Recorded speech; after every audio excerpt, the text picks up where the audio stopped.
Harlowe's Seize the Day skill tree is all about using 0 Point to control the battlefield. It can do everything from making massive singularities to draw all the enemies together, to slamming enemies down and creating giant cryo explosions to freeze enemies, or it can even slow down enemies as you critical hit them. Harlowe's action skill 0 Point is where she can bubble an enemy up into the air. She can slam them into exploding barrels to cause big explosions, or she can throw them into other enemies and just cause general chaos. For Harlowe Seize the Day, this really focuses in on her stasis. Augments that you can expect to find in here will allow you to do things like ricochet shots off to other enemies that aren't in stasis. You can store damage, and whenever it's ready, it'll pop off a cryo explosion, things like that. You can also have it use healing bursts, which is great both for your own survivability or when you're playing with friends, keeping them up.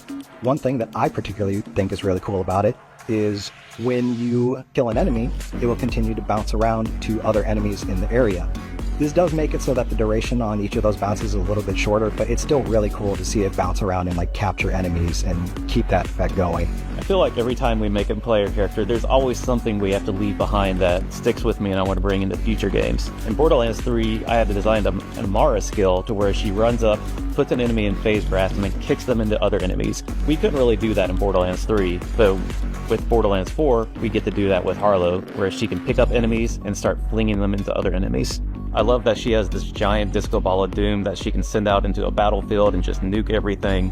I love that she has the flux generator that she can throw on the ground and either help her allies or debuff all the enemies. And I love her skill where she can bubble enemies into the air and then start slamming them into other enemies.